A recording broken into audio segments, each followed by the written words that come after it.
Yo les potes, c'est Minifire Mini Oxylac ou Minifire tout simplement, ou même Mini Oxylac tout simplement, c'est comme vous voulez. Aujourd'hui, on va faire une vidéo un peu spéciale. On voit, il y a 3 rampes, une en bois, une blanche et une rouge. Donc, je vais m'élever encore un petit peu, jusqu'à... Ouais, comme ça. Oui, comme ça. C'est là. Ouais. J'aurais juste pu marquer PlayStation. Et ici. Donc, pour ceux qui n'ont pas compris, j'ai fait une sélection de plusieurs jeux vidéo soi-disant exclusives pour qu'on déduise laquelle des 3 est la meilleure. Pour moi, c'est Nintendo suivi de PS4 et en bas Xbox, là, mais ça c'est juste moi. On va les classer sur 10 et la grande gagnante et le grand gagnant sera le grand gagnant. Ouais, c'est ça. Donc on va commencer avec les Xbox de jeux. Sea of the Thieves. Déjà, j'en ai jamais entendu parler. Dans ce jeu de pirate à la première personne, il existe 2 modes de jeu. Dans le premier, le mode aventure, le but est de faire des quêtes dans le but d'amasser le plus d'or possible jusqu'à atteindre la réputation légendaire qui fera du joueur un pirate à part entière. Connaissable entre tous et toutes, le second mode est arène dont le but est, avec son équipage, d'amasser le plus de trésors et ensuite les revendre. On peut également se battre contre les autres équipages pour gagner plus d'argent. C'est un mode de jeu qui ressemble à un Battle Royale version Sea of Thieves. Je sais pas si je le prononce bien. Déjà, ça c'est la description. C'est ça. Est-ce que je suis la seule personne à trouver ça très le fun pour un jeu Xbox? Désolé pour les jeux Xbox, mais j'aime vraiment pas ça. Système du jeu. Un équipage de joueurs parcourt et explore un monde ouvert à bord d'un bateau de pirates, chacun pouvant s'occuper de diverses tâches nécessaires, gouvernail, voile, canon, etc. Ils peuvent accomplir des quêtes, accumuler des butins et s'engager dans des batailles avec d'autres équipages et des bateaux pirates IA. Sea of Thieves étant un jeu à monde partagé, un équipage rencontre régulièrement des adversaires au gré de ses aventures. Le jeu a un style graphique inspiré par le dessin animé et dispose de règles physiques adaptées qui permettent par exemple à un personnage d'être éjecté par un canon. Sea of Thieves est cross-plateforme entre les ordinateurs tournant il n'est pas juste sur Xbox. Bon, c'est pas grave, ça fait pas partie des 3 affaires. Donc ce jeu, pour de vrai, j'ai juste vu ça et j'y donne un 8. Donc déjà, ça porte très bien pour l'autre. Killer Instinct, c'est les jeux vidéo, parce qu'à ce qui paraît, je pense qu'il y a des films. Killer Instinct est une série de jeux vidéo de combat développés par Rare, débutant en 1994. Avec Killer Instinct sur borne d'arcade, le jeu se verra adapté sur les consoles Super Nintendo et Game Boy. Game Boy, en parlant de ça, c'est, je sais que vous voyez pas, mais c'est une affaire cubique qui vient de tomber. Parce que c'est pas fait pour tenir debout. Une suite paraît fin 1995 uniquement sur les bornes d'arcade. Mais ça veut dire que ça, Game Boy et Super Nintendo, c'est Nintendo. Je me suis fait bien arnaquer. Mais bon, là, je l'ai trouvé sur Xbox et je vais pas recommencer toute la vidéo à cause de ça. Donc, une suite paraît, un épisode s'inspirant du deuxième volet spécialement réalisé pour la Nintendo 64 sort à la fin de l'année 1996. Plusieurs caméos sont visibles dans les autres jeux récemment développés par Rare. Dans Conker Live and Reload, le personnage de Conker lit un magazine dont la 4e de couverture représente le logo KLLLLL dans Grabbed Be the Ghoulies.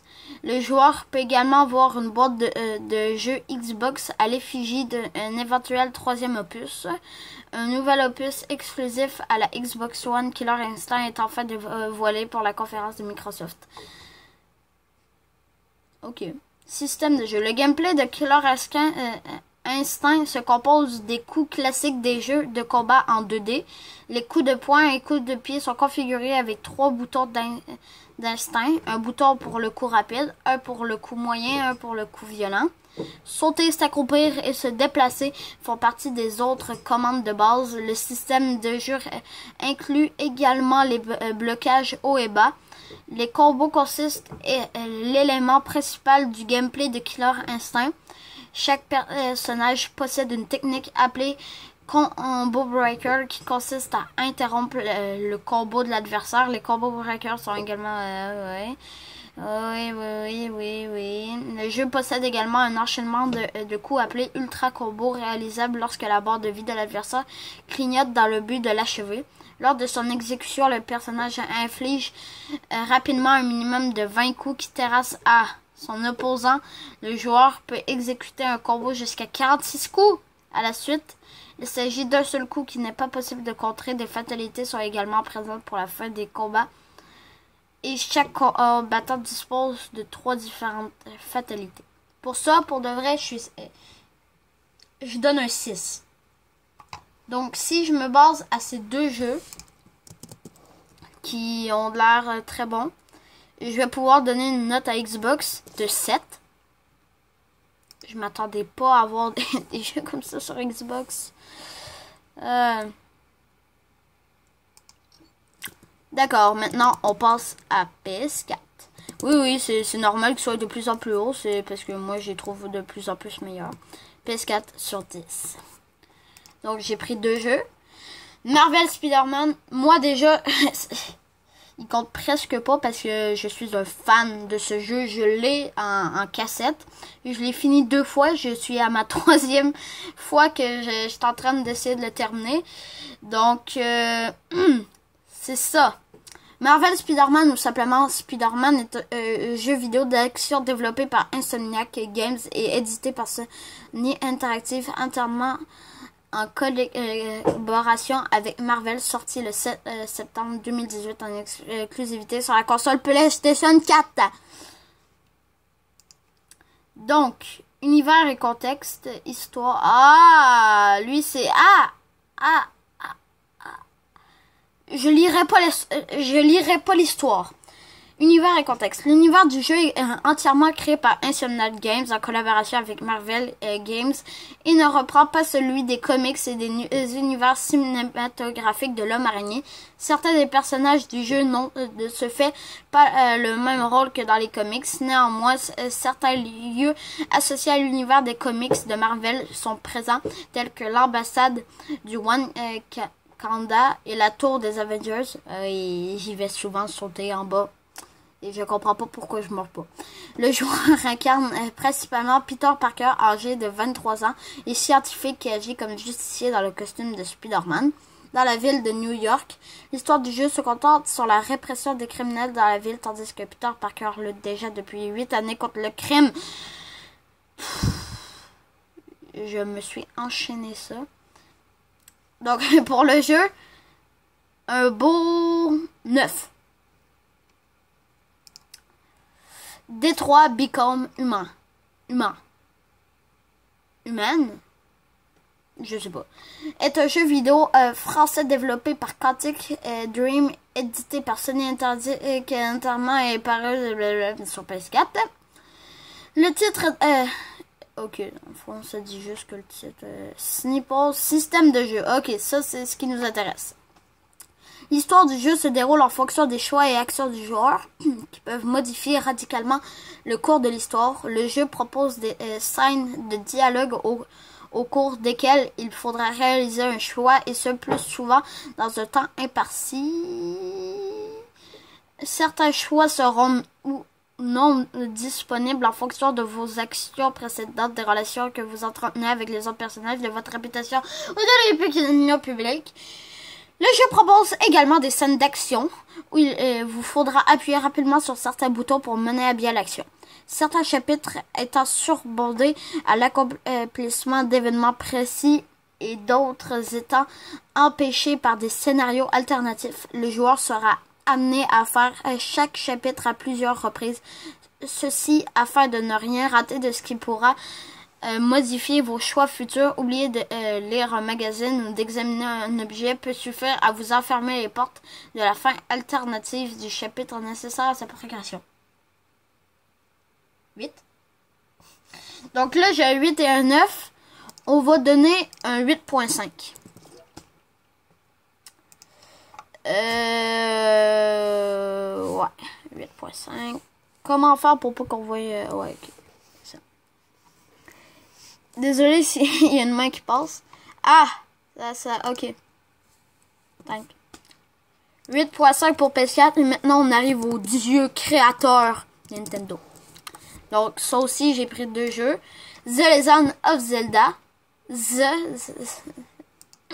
Breath of the Wild. Encore mal dit.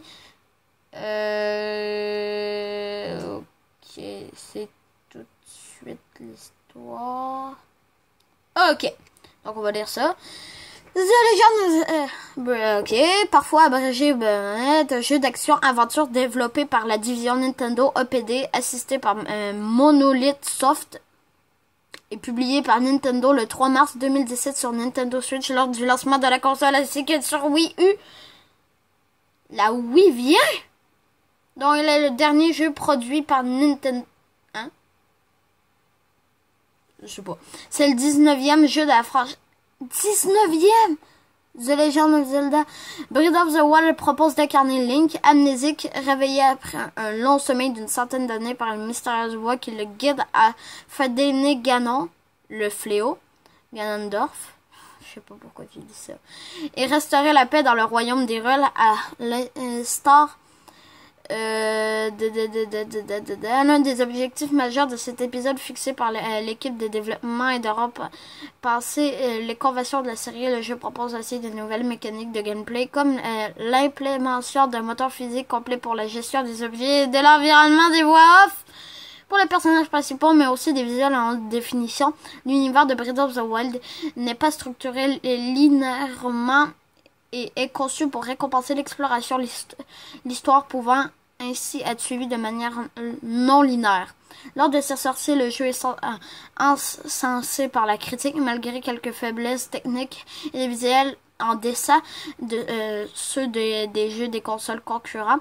Il est ovatiné pour sa direction, l'ingéniosité des énigmes. Le jeu reçoit différentes récompenses en 2016 et 2017, dont le prix du jeu de l'année aux Games Awards 2017 à la fin du mois de juin 2020. Il s'est écoulé 20 millions d'exemplaires, dont 18,6 millions sur Nintendo Switch, ce qui fait de lui le jeu le plus vendu de la franchise. Une suite est annoncée pendant les E3 2019. Donc, pour The Legend of Zelda Breath of the Wild, je donne un 8. Je sais, je suis sévère. Super Mario Odyssey. Système du jeu est un peu... Quoi? J'aurais jamais le temps de lire ça. Bowser enlève Peach pour se marier avec elle. Ah! Mario rencontre une créature ressemblant à un chapeau, un chapiforme portant le nom de Cappy. Bowser a aussi enlevé sa sœur Tiara. Mario et Cappy récupèrent un vaisseau abandonné, l'Odyssée, et voyageant de pays en pays à la poursuite de Bowser. Dans la majorité des mondes, ils doivent combattre les Broodals, une bande de lapins anthropomorphiques, organisateurs de mariage qui essayent de les empêcher de rattraper Bowser et d'arrêter le mariage. 8. C'est moi, je viens de donner 2-8. Ce qui fait que selon un jugement sur 6 jeux vidéo, c'est PS4 le meilleur. Ok, j'ai nommé 6 jeux vidéo, 2 pour chacun. Moi, ça, c'est ce que je pensais. Que Xbox allait être en dernier, PS4 en deuxième et Nintendo en premier. Mais je viens de voir que PS4 a fait une petite remontada, suivi de, voyons, de Nintendo et suivi de Xbox. Donc déjà ça démontre que j'avais pas tort pour le Nintendo, mais j'avais tort pour ces deux-là. D'accord, Xbox, tout simplement. Ici c'est PS4, ici c'est Nintendo. Mais pareil, ça c'était basé sur 2 jeux par truc. Sinon, je vous dirais que si on prend plus de jeux, tous les jeux, ça serait vraiment ce top-là. Donc, merci d'avoir visionné cette vidéo. N'hésitez pas à me dire si vous avez aimé ce style de vidéo et si vous en voulez plus. Oui, le nom de la map, c'est Défi YouTube. Donc, sinon, n'hésitez pas à vous abonner, liker, commenter, partager. Ça me ferait grandement plaisir. Et ciao!